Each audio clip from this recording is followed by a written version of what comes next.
ongoing budget negotiations with congressional leaders. I'll be very brief. Speaker McCarthy and I have had several productive conversations, and our staffs continue to meet as we speak, as a matter of fact, and they're making progress. I've made clear time and again defaulting on our national debt is not an option. The American people deserve to know that the Social Security payments will be there. The Veterans Hospital will remain open, and that economic progress will be made, and we're going to continue to make it. Default puts all that at risk. Congressional leaders understand that, and they've all agreed there will be no default. And it's time for Congress to act now. Now, I want to be clear that the negotiations we're having with Speaker McCarthy is about the outlines of what the budget will look like, not about default.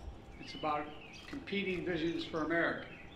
Under my administration, we've already cut the deficit by $1.7 trillion in our first 2 years, but Speaker McCarthy and I have a very different view of who should bear the burden of additional efforts to get our fiscal house in order. I don't believe the whole burden should fall on the backs of middle class and working class Americans. My House Republican friends disagree. Instead, Republicans passed a bill that would make huge cuts in important programs that millions of working and middle class Americans count on. Huge cuts in the number of teachers, police officers, border patrol agents, and increased wait times for Social Security claims. And I won't agree to that. I put forward a proposal that will cut spending by more than $1 trillion that freezes spending for the next 2 years. That's on top of the nearly $3 trillion in deficit reduction I previously proposed through a combination of spending cuts and new revenue raises. I propose making the wealthy begin to pay their fair share, which will reduce the deficit, but it won't cut programs for hardworking Americans depending on it, those funds, in order to continue big tax returns for the wealthiest Americans, America and America's largest corporations.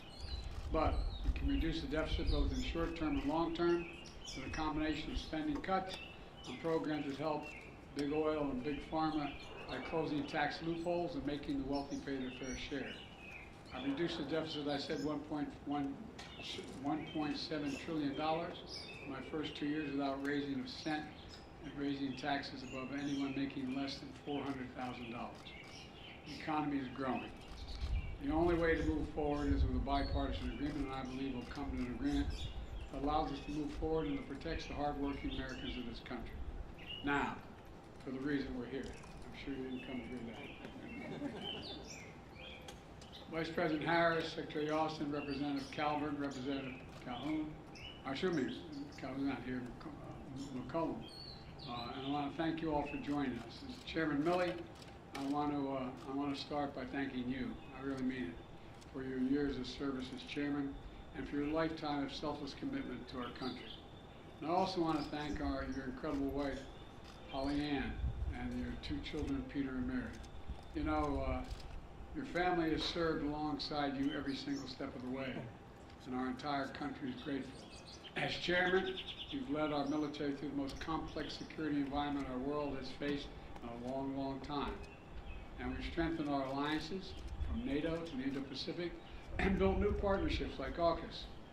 We've anticipated new threats in domains like space and cyber. We've addressed challenges that transcend borders and responding to global pandemics by tackling the existential threat of climate change. We've been at the longest war in American history.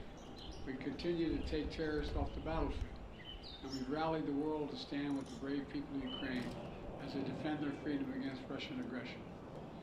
So through everything, Secretary Austin and I have had candid and direct counsel. I've valued his insight. More than that, I truly enjoyed working with you. I trust you completely. You've helped set our country and our military on a course that will put us in the strongest possible position to succeed in the years ahead. I'm looking forward to continuing our work together as you finish your term and prepare to pass the baton to your successor. So today, I have the honor of introducing my nominee to be the next chairman of the Joint Chiefs of Staff, General Charles Q. Brown, Jr. General, welcome. General Brown's a warrior, descended from a proud line of warriors.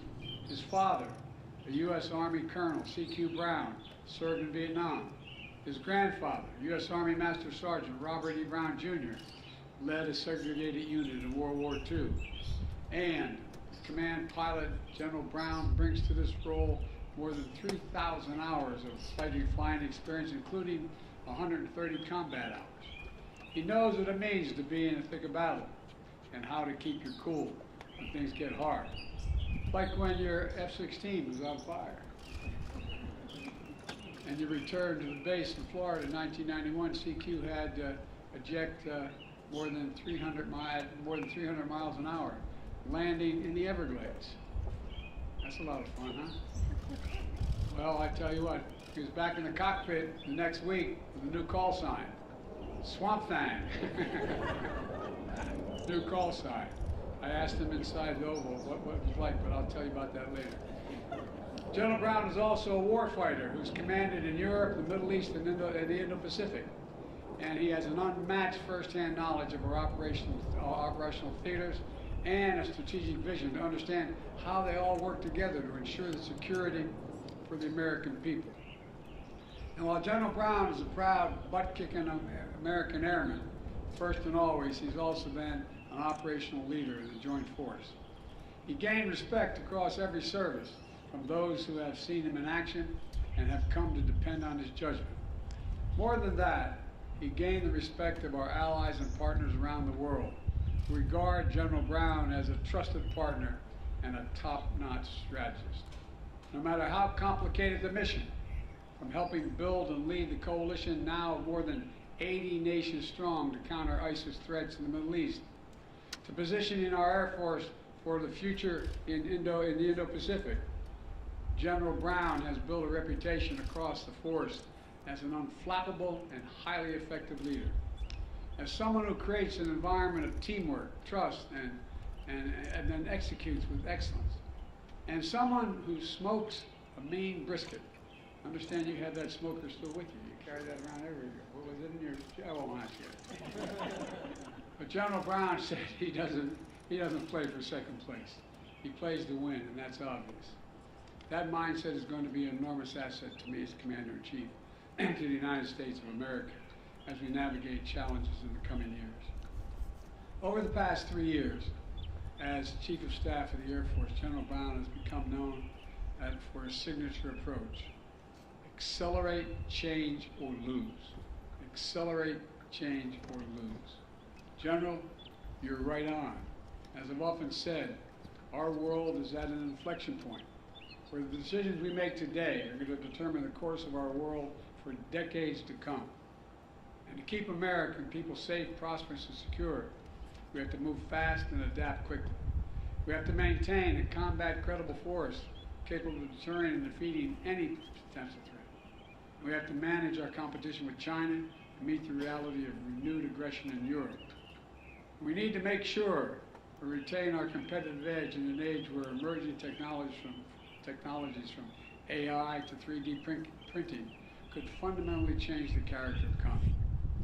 With General Brown as chairman, I know I'll be able to rely on his advice as a military strategist and as a leader of military innovation, dedicated to keeping our armed forces the best in the world, and they are the best in the history of the world, and that's a fact.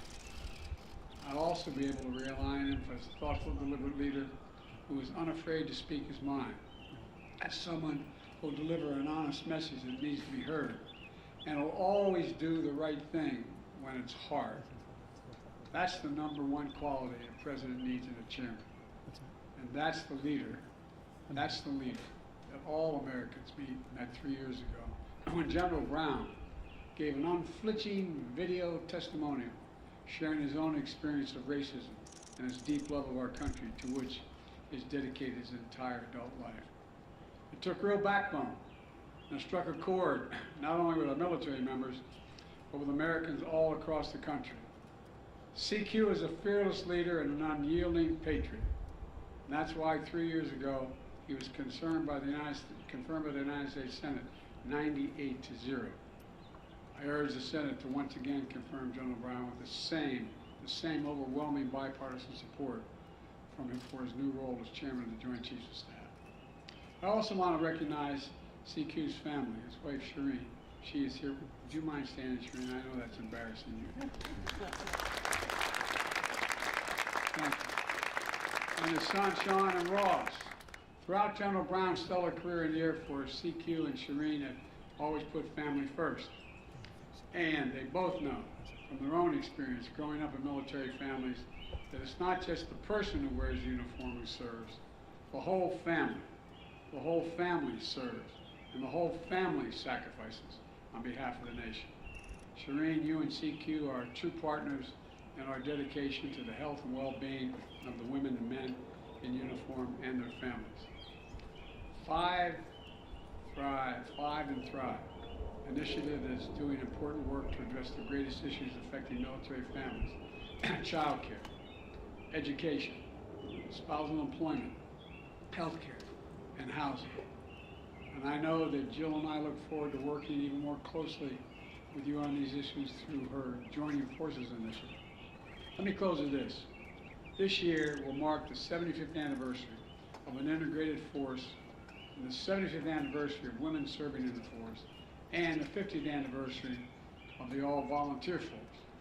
We're celebrating the root of our national strength, the most American of ideas, the most self-evident truth that all women and men are created equal, and that no more powerful testament to this than the armed forces of the United States of America. The steps we've taken over the decades to harness the full diversity of our nation have grown our armed forces into the greatest fighting force, I'll say it again a second time, the greatest fighting force in the history of the world. And General Brown, you've been an essential leader in making our nation and our force even stronger. You've made history, and you have even made it as a Jeopardy clue. Did you know that? You made it as a Jeopardy clue, the Daily Double, no less. Well, so thank you, General Brown and Shireen and the whole family for being willing to take on this mission. And I can thank no one better suited, better suited or more qualified to lead our force through the challenges and responsibility ahead. And look forward to having you at my side, advising me as the next chairman and helping keep the American people safe. Thank you all, and thank all the military in the audience here. Thank you for your service, and thank your families as well. And may God protect our troops. Thank you.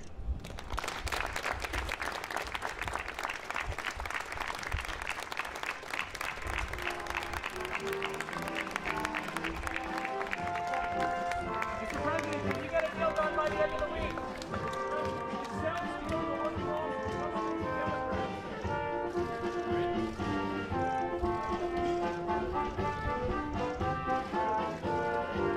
Can you assure Democrats that you support a final deal, Mr. President?